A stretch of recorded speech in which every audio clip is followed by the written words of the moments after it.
Taqwa artinya takut kepada Allah. Sedang melaksanakan salat artinya mengerjakannya dengan cara dan tertib yang diperintahkan Allah Subhanahu wa taala. Firman-Nya lagi, qad aflahal mu'minun alladzina hum fi salatihim khashi'un walladzina hum 'anil lagwi mu'ridun walladzina hum lizzakati fa'ilun walladzina hum li furujihim hafizun illa 'ala azwajihim aw ma malakat aymanuhum fa innahum ghairu malumin faman ibtagha wara'a dzalika faulaika humul 'adun walladzina hum li amanatihim wa ahdihim ra'un walladzina hum 'ala shalawatihim yuhafizun. Sungguh beruntung orang-orang yang beriman, yaitu orang yang khusyuk dalam salatnya dan orang yang menjauhkan diri dari perbuatan dan perkataan yang tidak berguna dan orang yang menunaikan zakat dan orang yang memelihara kemaluannya kecuali terhadap istri-istri mereka atau hamba sahaya yang mereka miliki. Maka sesungguhnya mereka tidak tercela. Tetapi barang siapa mencari yang di balik itu zina dan sebagainya, maka mereka itulah orang-orang yang melampaui batas. Dan sungguh beruntung orang yang memelihara amanat-amanat dan janjinya serta orang yang memelihara salatnya. Surat Al-Mu'minun ayat 23 sampai 9. Bismillahirrahmanirrahim. Masih tentang bagaimana faidah daripada salat yang bisa dihasilkan terhadap orang yang melaksanakan salat tersebut.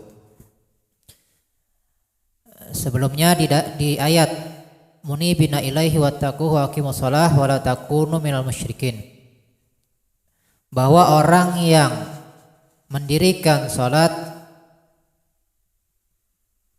sebagaimana mestinya, maka salah satu tandanya orang tersebut senantiasa berusaha mengembalikan dirinya kepada Allah Subhanahu wa taala. Jadi kita bisa menyaksikan diri kita masing-masing, apakah kita termasuk daripada orang yang dikatakan melaksanakan atau mendirikan salat, yaitu dengan salah satu tandanya orang yang sudah ataupun melaksanakan atau mendirikan salat, maka orang tersebut senantiasa mengembalikan dirinya kepada Allah Subhanahu wa taala. Artinya dia senantiasa merujuk kepada perintah dan larangan Allah Subhanahu wa taala. Jadi standar kehidupannya selalu kepada perintah dan larangan Allah Subhanahu wa taala. Apakah ini sesuai dengan perintah Allah? Apakah ini melanggar daripada larangan Allah Subhanahu wa taala? Itu yang menjadi patokan hidupnya. Kemudian tanda yang lainnya yaitu senantiasa takut kepada Allah Subhanahu wa taala. Dan lagi ditambah dengan wala takunu minal musyrikin, dan senantiasa mengusahakan dirinya terhindar daripada mensyirikatkan Allah Subhanahu wa taala. Jadi selalu memperhatikan daripada ilmu-ilmu, baik itu ilmu syariat atau fikih ataupun ilmu-ilmu akidah, itu senantiasa dia pelajari, dia fahami. Itu adalah salah satu tanda orang yang mendirikan sholat. Jadi tidak bisa dikatakan orang sudah mendirikan sholat, misal orang tersebut tidak takut kepada Allah Subhanahu wa taala, atau misalnya dia standar hidupnya tidak kepada perintah ataupun larangan Allah Subhanahu wa taala. Misal dia melaksanakan suatu pekerjaan, misal ini apakah sesuai dengan perintah Allah ataukah melanggar larangan Allah Subhanahu wa taala? Itu yang menjadi pikirannya. Bukan misalnya ini cocok enggak dengan masyarakat, ini cocok enggak dengan bapak, ini cocok enggak dengan undang-undang pemerintah. Nah, bukan di situ yang menjadi patokan hidupnya, melainkan selalu mengembalikan kepada perintah, apakah sesuai dengan perintah Allah ataukah melanggar larangan daripada Allah Subhanahu wa taala. Kemudian dia senantiasa melaksanakan sholat dengan sesuai dengan yang diajarkan oleh Nabi kita SAW. Mulai daripada wudunya misal, bagaimana dia melaksanakan wudu itu sesuai dengan apa yang diajarkan oleh Nabi kita SAW. Cara berpakaiannya juga merujuk kepada Nabi kita SAW. Bukan semata-mata karena nafsunya, oh bagus pakai ini. Sholat bagusnya pakainya seperti apa? Nah itu sudah dipelajarinya. Bukan karena kemauannya, oh ini bagusnya pakai ini. Enggak, melainkan sesuai dengan sunnah Nabi kita SAW.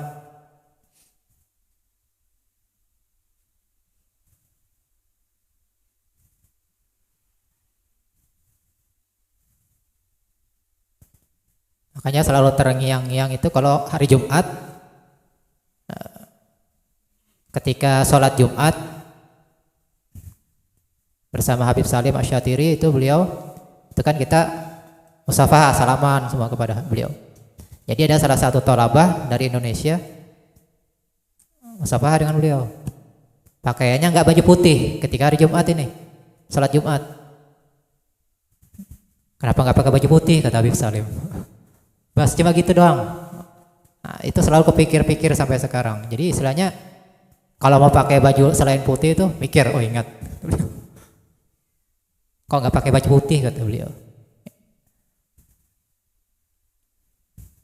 Karena sunnahnya di hari Jumat putih. Kecuali misalnya kalau Jumat berbarengan dengan hari raya. Misalnya hari raya Idul Fitri atau Adha itu kebetulan kena hari Jumat. Maka di situ dalam ilmu fikih ketika itu kesunahan memakai baju putih dikalahkan dengan kesunahan memakai baju yang bagus. Jadi misalnya ada baju putih, ada baju warna lain tapi lebih bagus. Misal, jadi ketika misalnya hari Jumat kebetulan hari raya Idul Fitri atau Idul Adha, maka dia punya dua baju putih tapi misalnya harganya cuma 100.000 misal. Ada bajunya warna merah misalnya, harganya lebih mahal 200.000. Sunnahnya dipakai yang lebih bagus ketika hari raya walaupun hari Jumat. Tapi kalau hari Jumat selain hari Id itu yang sunnah, yang afdal baju warna putih. Nah, kecuali kalau dia nggak punya warna lain, nggak ada baju putihnya misalnya, atau ada warna putih tapi misalnya kotor atau kena najis, nah, seperti itu. Itu tanda orang yang mendirikan sholat, dia senantiasa memperhatikan yang berkaitan dengan sholatnya, melaksanakan sholatnya yang afdal bagaimana, berjamaah. Dia harus mengusahakan dirinya senantiasa berjamaah. Kalau misalnya nggak dapat juga, ya udah sholat sendiri dulu, baru ketemu misalnya sama istri, sholat lagi berjamaah, supaya bisa mendapatkan pahala berjamaah atau keafdolan daripada berjamaah, melaksanakan sholat fardu. Apalagi laki-laki, kalau laki-laki yang afdol itu melaksanakan berjamaah. Kalau perempuan sama aja, nggak terlalu diutamakan berjamaah. Tapi kalau laki-laki itu diusahakan berjamaah ketika melaksanakan sholat 5 waktu.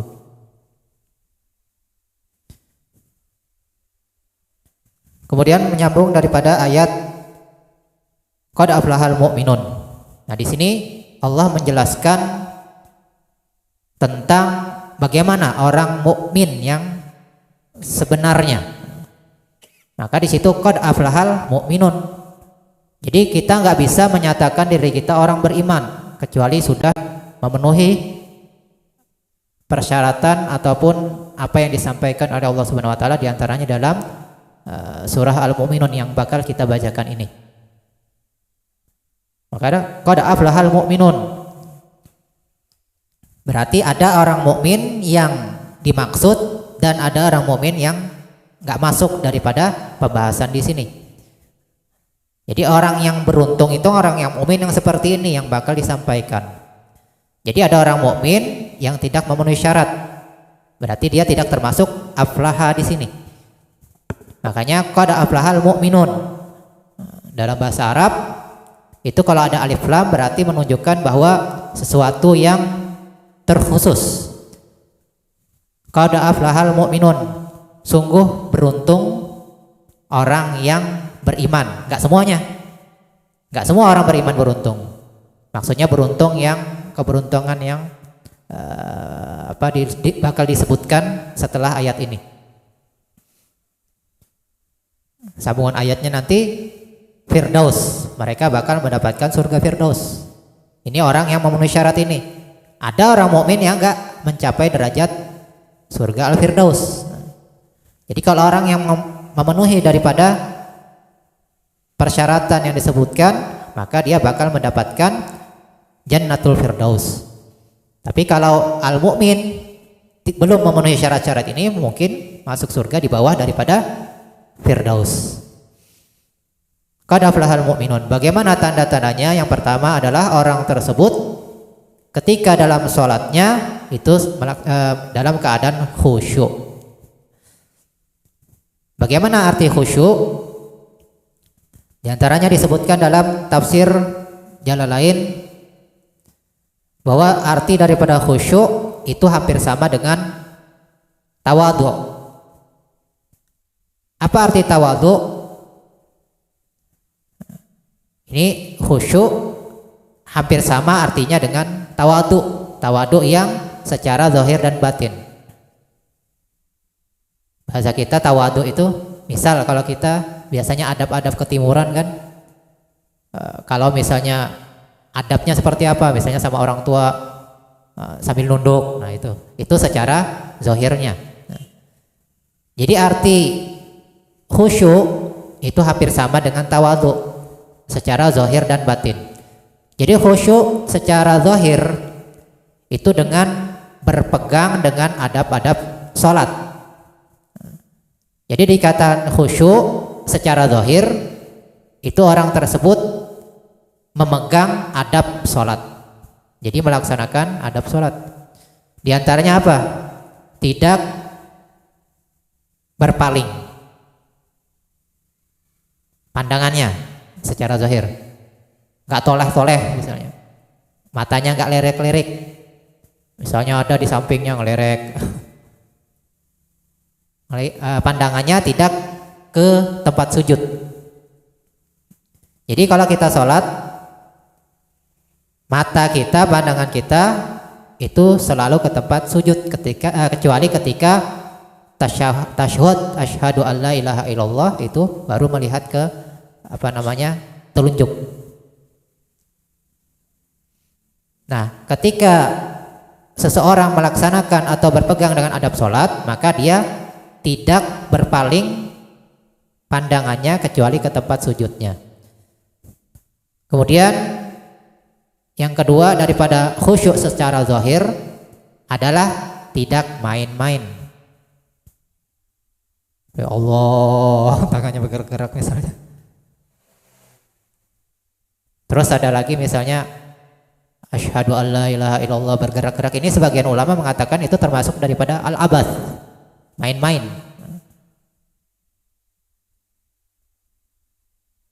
Jadi bukan sunnah menggerak-gerakkan jari telunjuk ketika mengucap tasyahud asyhadu alla ilaha illallah wa asyhadu anna muhammadar rasulullah. Itu sebagian ulama mengatakan termasuk abath, bisa membatalkan sholat.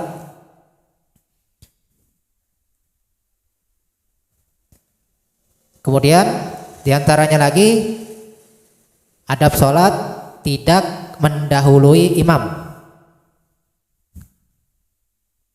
dalam gerakan sholat rukun-rukunnya.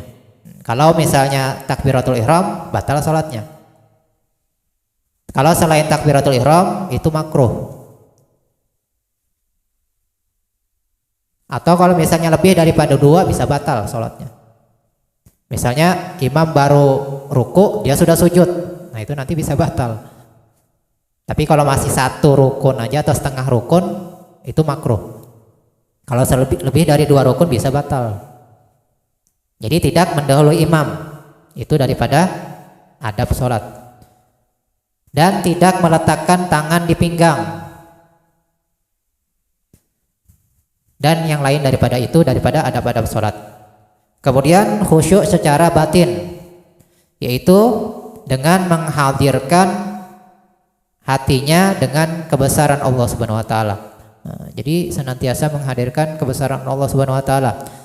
Artinya tidak ada yang lebih agung, tidak ada yang lebih penting selain Allah Subhanahu wa taala ketika dia melaksanakan sholat. Jadi apapun yang didengarnya atau yang dirasakannya itu dia kalahkan kecuali semata-mata kepada Allah Subhanahu wa taala. Sehingga di antara para sahabat itu bahkan ketika sholat misalnya dengar rumahnya kebakaran, itu nggak tahu dia, saking dia menghadirkan kebesaran Allah Subhanahu wa taala. Ada runtuh di antara sahabat, ada runtuh tiang masjid, nggak tahu ketika dia sholat. Sayyidina Ali ketika dia sholat, ketika beliau sholat itu nggak merasakan ketika dicabut panahnya, saking beliau merasakan kebesaran Allah di dalam sholat.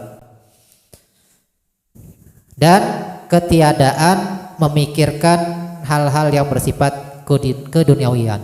Nah, itu daripada khusyuk secara batin. Kemudian daripada yang disampaikan oleh Imam Ghazali dalam kitab Mukhtasar, daripada catatan, khusyuk artinya mendekati daripada khudu'. Nah, tadi menurut hasyiah daripada Sawi, tafsir Jalalain kemudian dihasyiahkan oleh Imam Sawi, itu seperti yang sudah disampaikan. Kemudian menurut daripada ta'liq Mukhtasar Ihya Ulumuddin, arti khusyuk itu mendekati dengan khudu'. Tadi tawadu, kurang lebih aja. Khudu' sama tawadu. Tapi ada bedanya. Arti khudu' atau kalau dikatakan khusyuk di sini itu pengakuan dengan merasakan kehinaan diri. Nah, ini kalau menurut arti di sini. Jadi khusyuk itu diartikan mengaku kehinaan diri. Jadi ketika sholat merasa hina, Allahu Akbar misalnya, nah itu dia merasakan hina. Ini ana nggak merasa kuat untuk mengangkat takbir kecuali dengan bantuan Allah, makanya Allahu Akbar.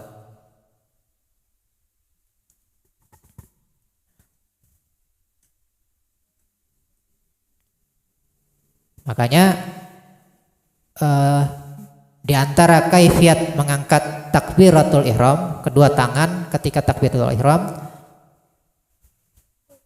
dikatakan di dalam kitab syarah daripada Imam Khatib Asyarbini, Mukhtar apa namanya? Jadi beliau di situ menyebutkan kaifiat mengangkat tangan ketika takbiratul ihram itu ada 5. Yang mana yang lebih afdal? Di antaranya ketika mengucapkan lisannya Allahu Akbar, tangannya bagaimana? Nah itu. Jadi kaifiat yang pertama, jadi ketika A itu mulai ngangkat Allahu Akbar, berhenti di sini, barnya, roknya berhentinya di sini. Kenapa? Karena dikatakan mengangkat Allahu Akbar, jadi berhentinya di sini. Allahu Akbar, baru turun. Itu kaifiat yang pertama. Nah, jadi sebagian ulama mengatakan ini yang paling afdal. Dan alhamdulillah ini sebagian guru-guru kita yang kita saksikan seperti ini sholatnya. Baik yang di Indonesia, di Hadramaut, banyak yang seperti ini. Nah, jadi kita menyaksikan beliau seperti ini. Dan ada cara yang kedua juga afdal menurut sebagian ulama. Jadi ada khilaf Ada yang mengatakan yang tadi caranya, ada yang cara yang kedua. Cara yang kedua, Allahu Akbar. Nah, sampai di sini. Berarti barnya sampai di sini. Nah, sebagian ulama mengatakan yang ini yang afdal. Tapi kalau menurut sesuai dengan maknanya yang pertama, karena mengangkat. Kalau ini kan menurunkan sudah namanya. Mengangkat takbir, raf'ul yadain, mengangkat kedua tangan dan sesuai dengan kata-kata Allahu Akbar. Aku bisa mengangkat kedua tanganku ini dengan kebesaran Allah Subhanahu wa taala. Allahu Akbar. Kalau sudah turun kan gampang. Kalau ngangkat ini berat. Allahu Akbar, bisa ngangkat ini dengan bantuan Allah. Tapi ketika turun istilahnya nggak berat. Jadi yang lebih cocok itu yang pertama. Alasan yang ulama yang mengatakan yang afdal tadi, cara yang pertama tadi, Allahu Akbar, berhentinya di situ.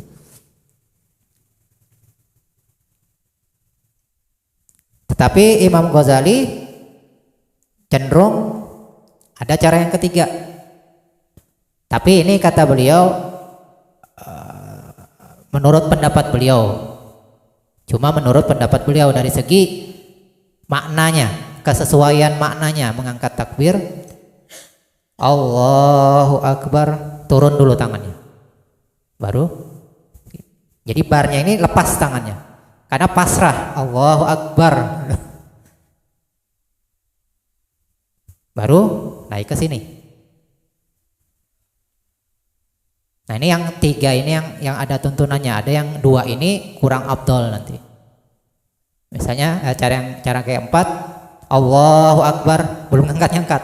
Allahu Akbar, baru duluan lisannya. Allahu Akbar. Cara yang keempat. Ini kurang daripada keabdalannya. Yang cara yang kelima, Allahu Akbar. Jadi duluan gerakannya baru lisannya. Jadi ada 5 cara. Jadi kalau mau yang dipakai itu yang satu atau yang kedua. Tergantung dari mana kita dapat guru kita. Kita lihat guru kita seperti ini, ikuti beliau. Jadi ada sandarannya. Jadi kita dapat ilmunya dan dapat contohnya. Jadi bukan, wah ini di hadis seperti ini. Nggak ada hadis secara sharih yang jelas menyatakan caranya tadi. Jadi dengan cara menyaksikan, oh ini guruku dapat dari gurunya seperti ini, pasti sampainya kepada Rasul Sallallahu Alaihi Wasallam. Jadi sesuai dengan tuntunannya.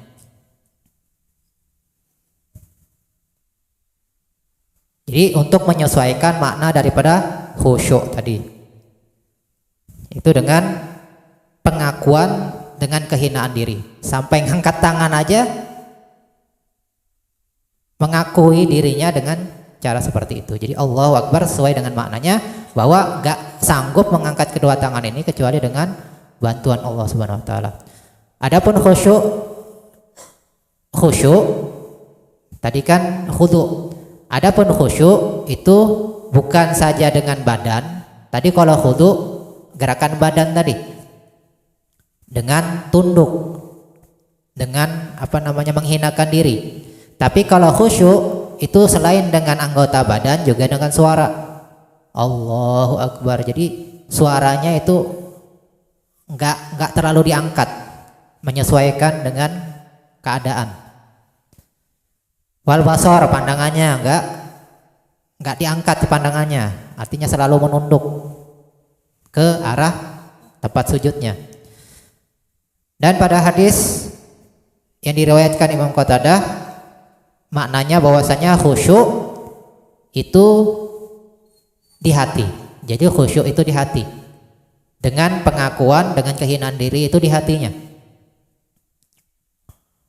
Dan secara zahirnya itu dengan menundukkan pandangan matanya ketika sholat.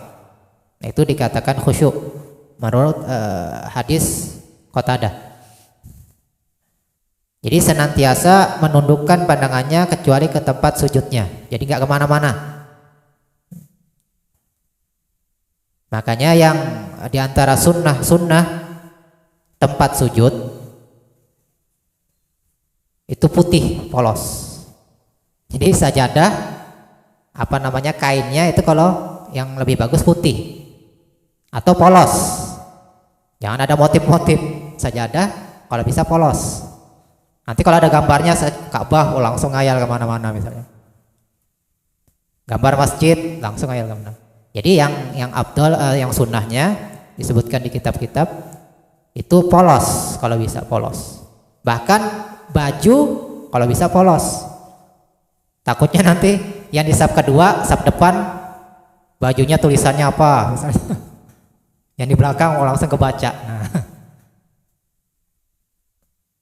Sampai-sampai diantaranya cara pakai sarung, pakai baju itu ini supaya nggak mengganggu yang di belakang.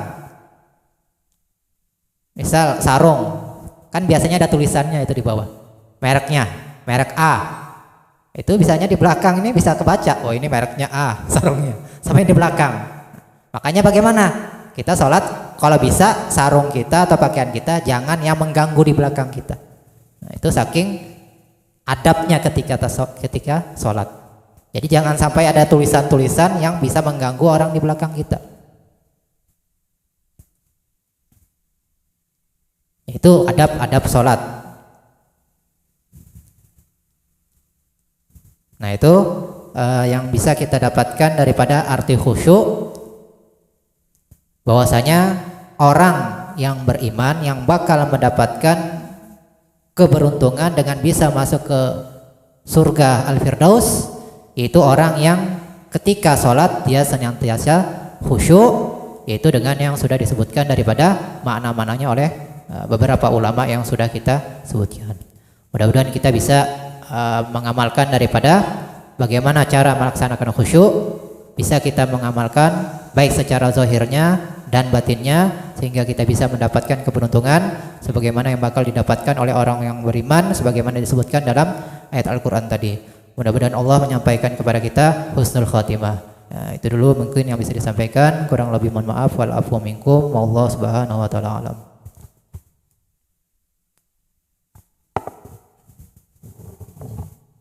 لا إله إلا الله الموجود في كل زمان لا إله إلا الله الموجود في كل زمان لا